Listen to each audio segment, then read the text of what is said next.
Good morning and welcome to Coffee and a Card. Happy Tuesday, everybody. And let's see here. Oh, and once again, the sound on my iPad is on. I always forget to mute that before I start my live videos. You would think I would remember since I do this all the time, but not so much. Hi, Kathy. Yeah, I feel like I might have to rename these videos one of these times because I keep forgetting my coffee. And I don't know. I guess I just don't get up early enough. And I feel like, so here's the thing. Hi, Julie. Do y'all ever feel like you have a list of things that you want to do and you think you know how much time it's going to take and then it ends up taking way more time than you think it should? Yeah. So that was my morning. So normally I have a sample card to show you guys, and then I make it for you on the video. Well, hi Jean, hi Karen, I don't have a sample card. So I'm actually going to make my card from scratch here on the video. So I don't know if this is crazy or just brave, but we're going to see how it goes. So I had an idea in my head. I have all of the supplies and we'll see how it comes together live right here on video. So hi Nancy. But first I'm going to show you some happy mail. I got 3 cards in the mail this week. And so the first one is, now these are actually from a swap that I was in, so that's why they're all sympathy, like thinking of you cards. So this first one is from, oh, they didn't put their name on it. Well, it's somebody from Mount Pleasant, Wisconsin. So here we have with deepest sympathy. Don't you just love that? Oh my gosh. I mean, I know it's a card for like a sad occasion, but it's just gorgeous. Hi Holly, hi Deb, hi Julie. So this is from the stained glass set, and I don't think that's exactly what it's called, but thank you, Linda. Linda votes that it's crazy because it's me. Hi Marty, thanks for sharing. Yeah, isn't this just gorgeous though? I think it's beautiful. You can kind of see how this is cut out down here at the bottom. And then the various stained glass stamps and the sentiments. So I love that. The butterfly comes from that set as well. So very beautiful card from some anonymous person in Mount Pleasant, Wisconsin. So then we have Pamela White. She's from San Antonio. Ooh, it's hot down there, I think. And here we have a gorgeous Thinking of You card. Now this is such a simple card, but isn't it just lovely? So it looks like you've got a vase there sitting on a shelf and it just says Thinking of You. The inside is blank, but I love that. It uses the new blueberry bushel set here. So beautiful, beautiful card. And the last one is from Donna in Corona, California. Another sympathy card. And I love this. Now, I was trying to figure out, there are some like creases in the card. I think they're intentional because of how they're placed. So yeah, kind of a cute little technique, but it's kind of a shadow box kind of card. I don't know if you can tell, but it's actually raised up. There's dimensionals all around it. So this part is actually set in to the card. So it's probably stamped on the base and then put the kind of shadow box effect over it. So I just think that's absolutely gorgeous. Love that scene. So it is always helpful, unfortunately, to have sympathy cards. So, all right, we are going to set those aside. Now, I said in my my little 15-minute to video thing that I was going to be using Broadway Birthday because I know that this set coordinated with a recent paper pumpkin, so some of you may have picked it up, and I thought I should, you know, profile it again because there's a lot of fun things you can do with it. And then somebody was telling me the other day that they had their Stamparatus and they hadn't gotten it out, and I realized, you know, I really haven't either. I think I've maybe used it a couple times, and so I thought, well, I had this idea in my head. I've seen a card similar to this made a few times, seen it on Pinterest. I have no idea if I'm copying somebody's exact idea. So if you're like me, you scan Pinterest for ideas and then you go to make a card later and you have no idea if you copied somebody's card or if you made your own. So we're going to see how this goes. All right, so let me move my ink and we'll put our camera down. Good morning, Diana. All right. So here we have our work surface, okay? So I do have some cardstock. Excuse me, I had some cardstock that I had cut out. I got my Stamparatus here, and I'll show you my color combination that I'm working with this morning. It is kind of it's a combination of old in colors and new in colors, so very fun. Old not meaning retired, just last year's in colors. So of course I've got my Memento Black, and then I'm going to be using Lemon Lime Twist, Berry Burst, and Blueberry Bushel. So that's going to be the colors of my card. Alright, so we have here on our Stamparatus, now I am going to show you, I have one additional thing to my Stamparatus. Your Stamparatus comes with this base, of course, and this foam pad. Well, if you have been working with polymer stamps, and now these are the photopolymer stamps. I'll go ahead and pull this one out because we're going to be using it. You may have noticed that if you're stamping up here in the corner, let's see if I can make sure I'm on camera. If you're stamping up here in the corner, it can be sometimes hard to push your stamp down enough because you feel like you're going to break the hinge right here. So Stamp and Storage to the rescue. If you've never heard of Stamp and Storage, look them up. They are awesome.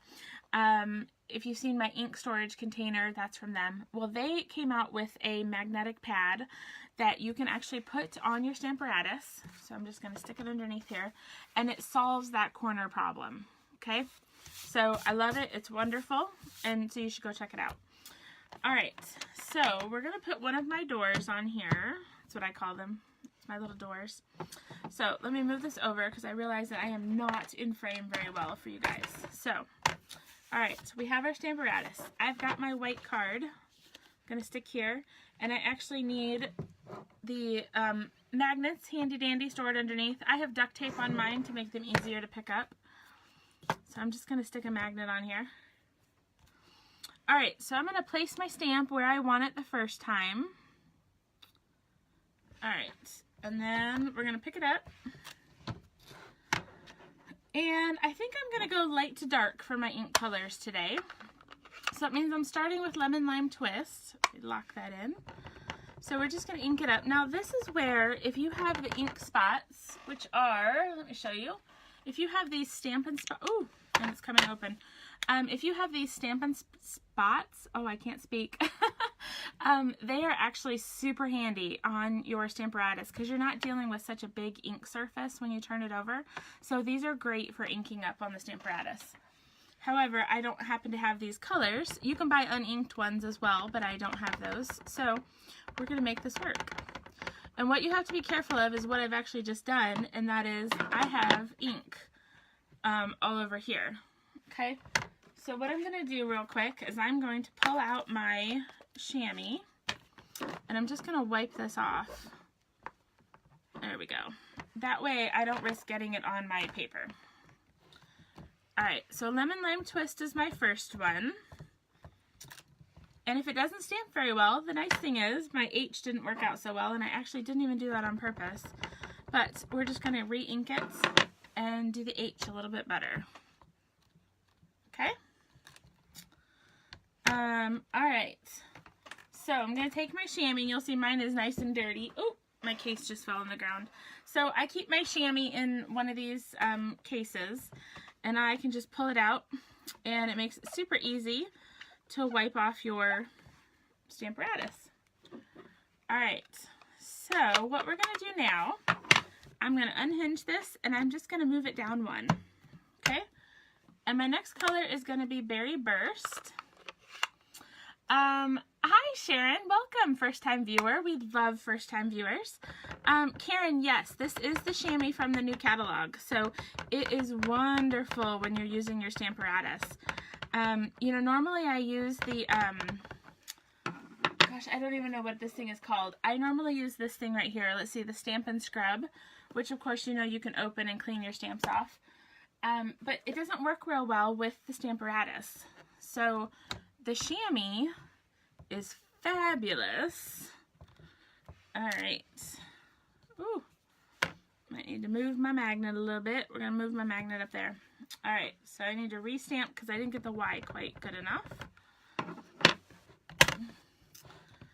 So Nancy, you asked, how often do you wash the chamois? You know, I don't know that I have a certain amount of time I've been doing it.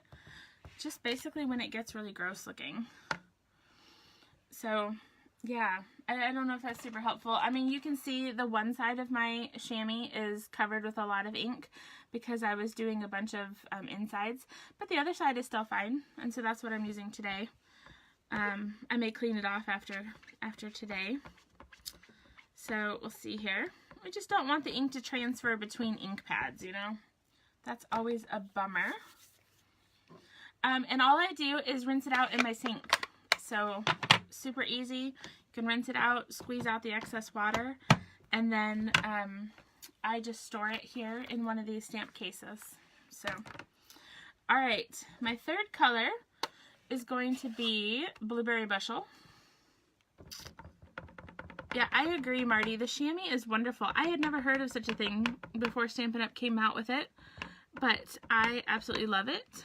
Oh, and I can tell that that is not inking evenly, so let's get some more over there on the edge. There we go. All right.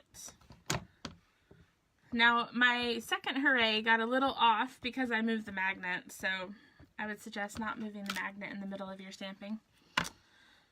And so here we have our 3 hoorays.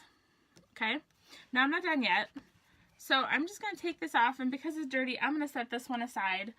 And I love that we have a second one here, so we're going to stick this one in here, and I'm going to grab my other stamp from in here, which is all of these dots.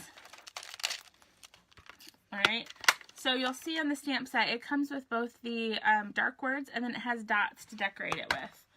And so all I do, if I can, here we'll put the magnet down at the very bottom, that should hold it.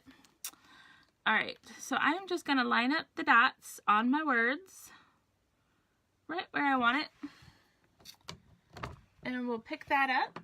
Let me close my blueberry. I always have to close my ink pads because you know I'll put my fingers in them. So, yeah, Marty, I agree. You don't have to use a lot, and you don't have to use a lot of stamp cleaner when you use the chamois. I actually don't use any stamp cleaner. I just wipe off, I just clean off the chamois periodically, and it has worked great. All right. I know my memento needs a little bit of re-inking, so I'll have to see how this works. And so then we'll move it down. I'm so glad that so far my idea is working.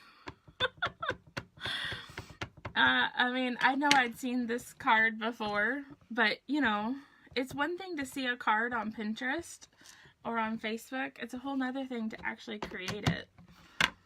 So far it's working. Okay, so last one. Uh-oh, that one got a little bit off, and that's because my paper moved when I moved the magnet.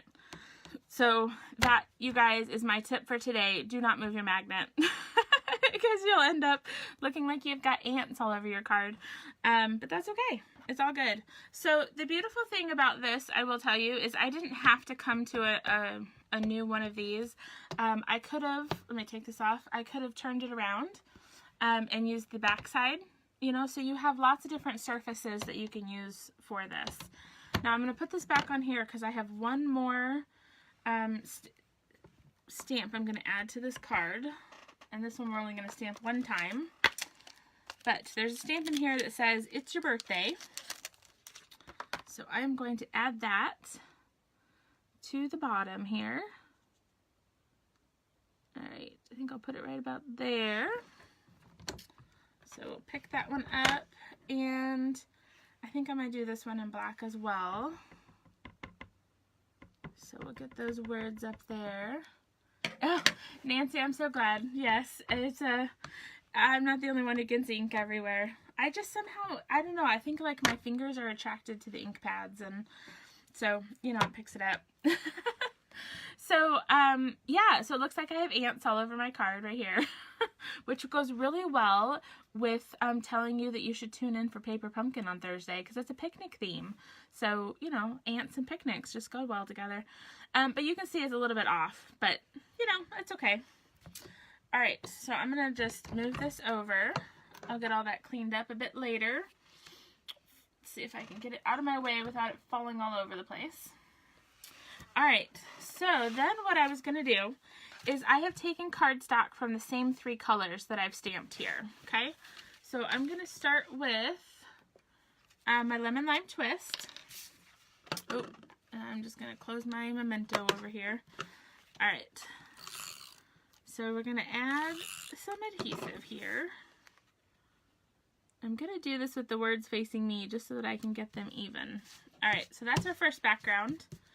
And then we're going to do, this is the Berry Burst, and then of course the Blueberry Bushel. So I'm going to do one more level of adhesive, and then we're going to use dimensionals.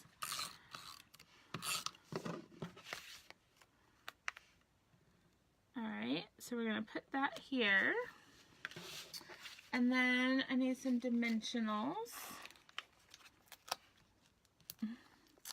So I thought this was kind of a fun way to combine last year's in colors with this year's in colors and give sort of a different color combination.